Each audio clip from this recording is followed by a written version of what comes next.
Hello everyone, I'm Trisha Joy Almadura and I'm gonna discuss this part of the topic. Children and young people. A child is a person under compulsory school leaving age, which at present is under 16 years, while a young person is someone who has ceased to be a child but who is not yet 18 years old. YTS trainees. Under the Health and Safety Youth Training Scheme Regulations 1983, all young people on youth training schemes are covered as regards their health and safety, the same way as other employees over the age of 18. Restrictions and prohibitions on the employment of young people. Under the FA 1961, specific requirements are laid down as regards conditions and hours of work, that is, they should work a maximum of 9 hours per day, 48 hours in any week, or for young people under 16 years old, 44 hours a week. Periods of employment must not exceed 11 hours in one day, not begin before 7 a.m., nor end later than 8 p.m. or 1 p.m. on Saturdays.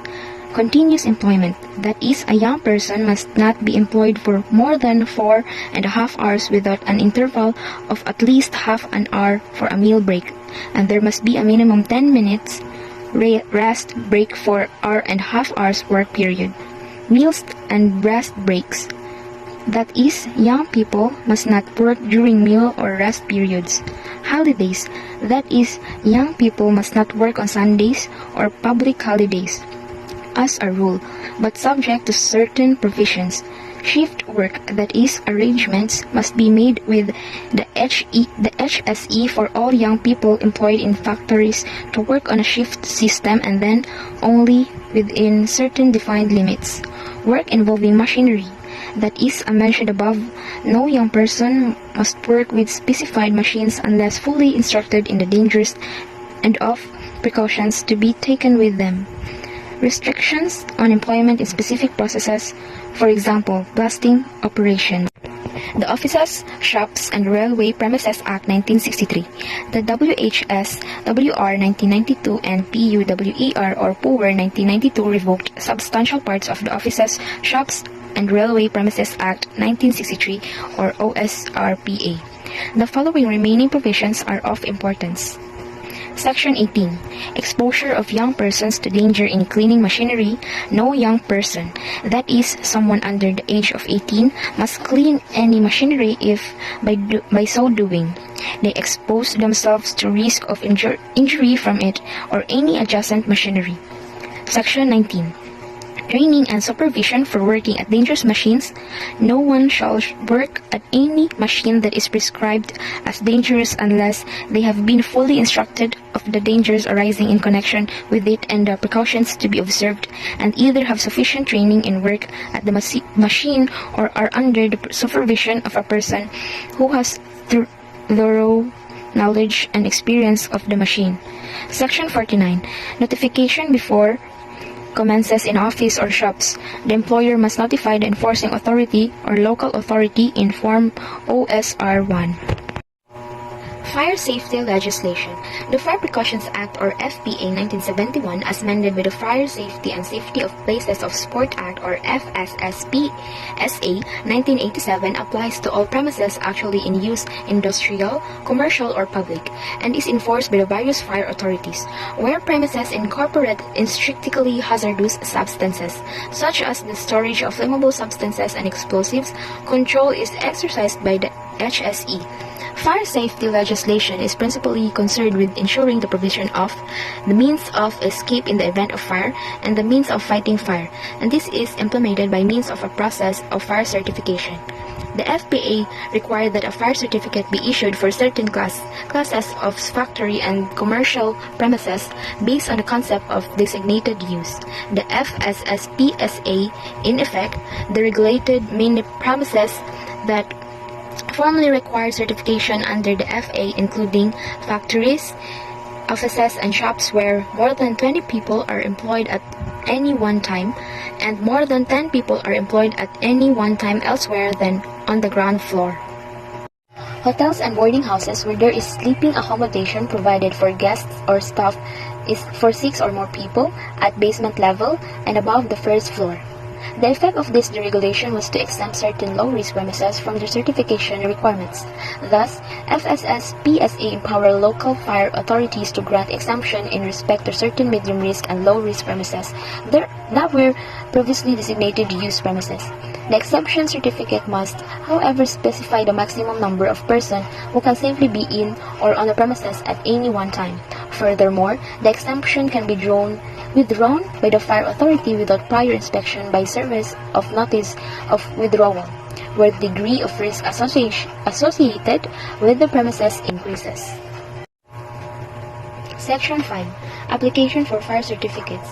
Premises will require a fire certificate where they have not been granted an exception under the FSS-PSA. An application for a fire certificate should normally be made to the local fire authority on Form FPI by the occupier in the case of factories, offices, and shops.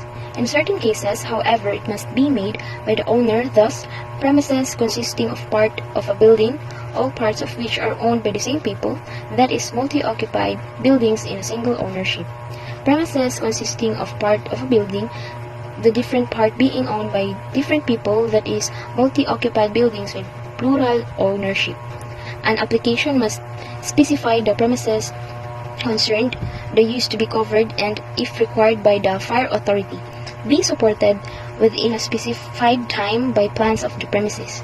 Before a fire certificate is issued, inspection of the premises is essential under the FPA, where, following an inspection, the fire authority does not consider the premises safe against fire. They will normally require the occupier to carry out improvements before issuing in certificate. Section 6. Fire certificates. A fire certificate specifies, first, particular use or uses of the premises that it covers, the means of escaping in case of fire indicated in a plan of the premises, and lastly, the means of securing that means of escape can be safely and effectively used at all relevant times. A fire certificate, or a copy of same, must be kept in a building concerned. Section 8. Inspection of premises. So long as a fire certificate is in force for any premises, the fire authority may cause inspections to be made from time to time to ascertain whether or not the requirements of their certificate are being maintained or are become inadequate. Before carrying out any structural alterations or any material internal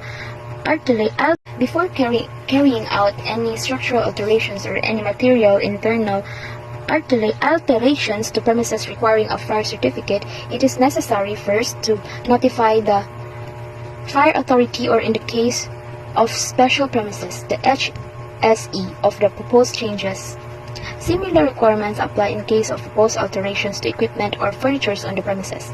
Following notifications, the premises will be inspected before the alteration work can go ahead. Failure to follow this procedure is an offense under the FPA. Fire Safety and Safety of Places of Sport Act 1987. The legal requirements relating to the fire certificate of premises as contained in the FPA were modified by the FSS-PSA. One of the main general purposes of the FSS-PSA was to concentrate effort on premises where there is a high risk of fire, at the same time reducing the need of certification in the case of low-risk premises. The FSS-PSA is, therefore, a deregulating measure. It empowers fire authorities to grant exemptions in respect of low-risk premises that were previously designated use.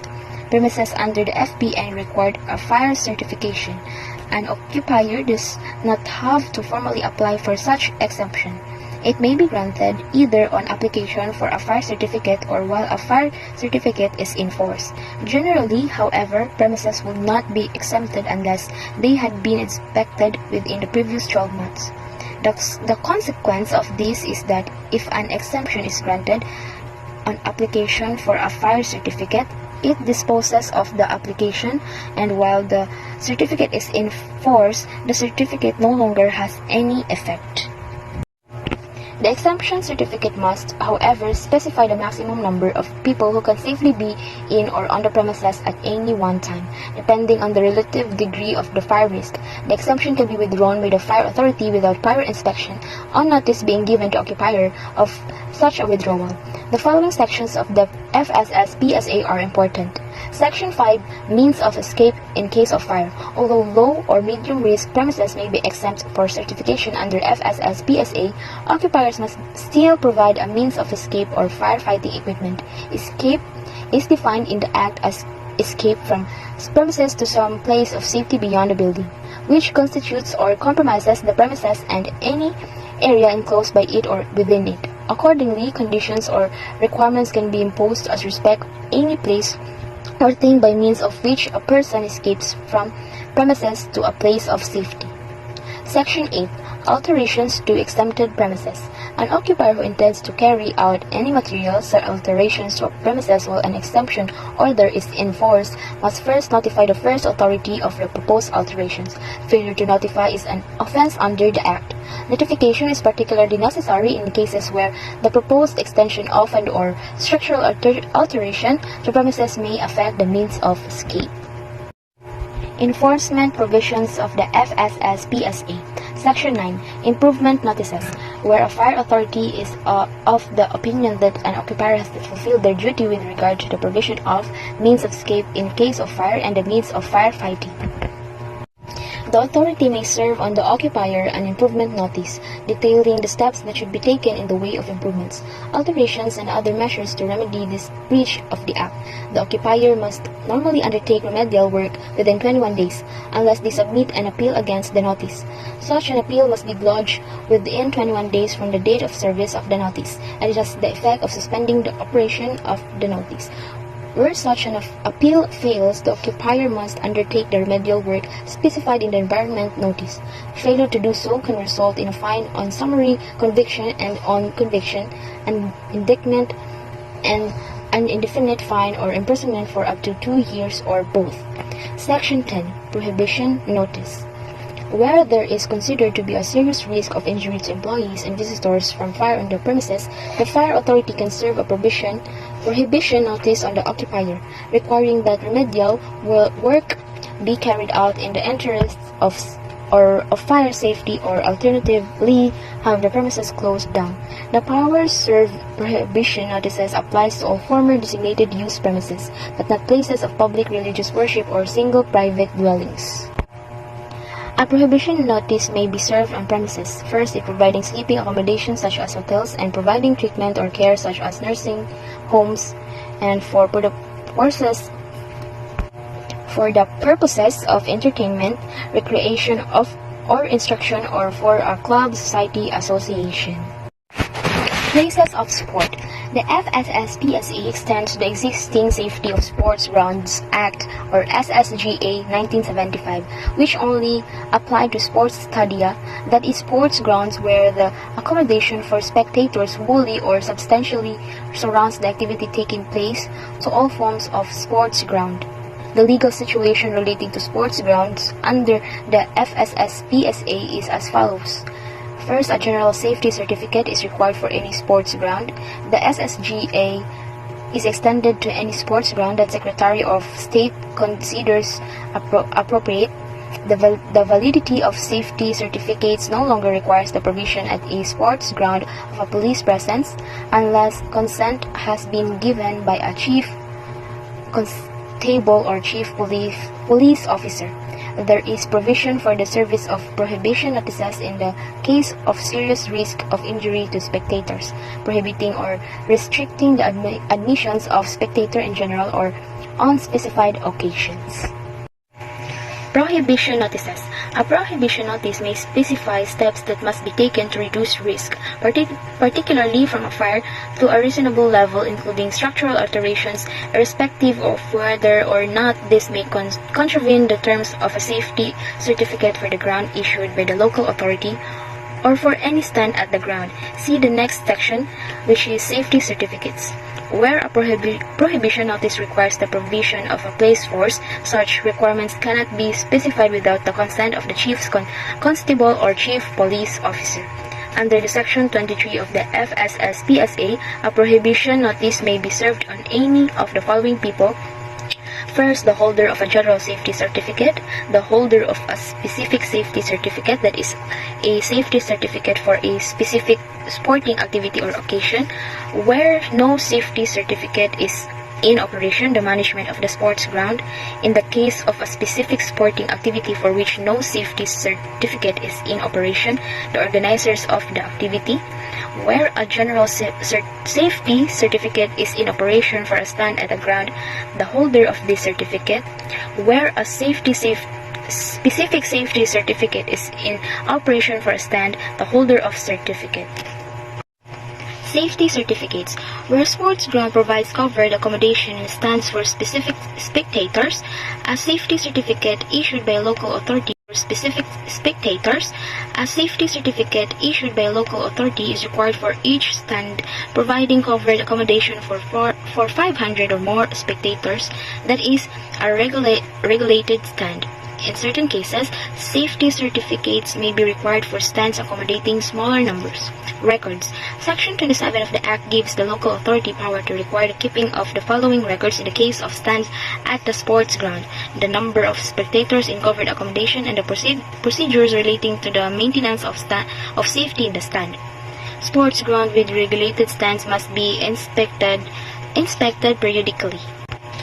Both management of the sports ground and, in the second case, the holders of the certificate are guilty of an offense which is the Section 36. Under the Section 36 of the FSS-PSA, a number of defenses are available, namely that either the spectators were admitted when no safety certificate was in operation and the contravention of the safety certificate occurred without their consent, that they took all reasonable precautions and exercised all due care to avoid the offense being committed either by themselves or by people under their control. Where a person or corporate body is charged with an offense under Section 36 that they had no safety certificate for regulated stand, the defendant may plead that they did not know that the stand had been designated as being regulated stand.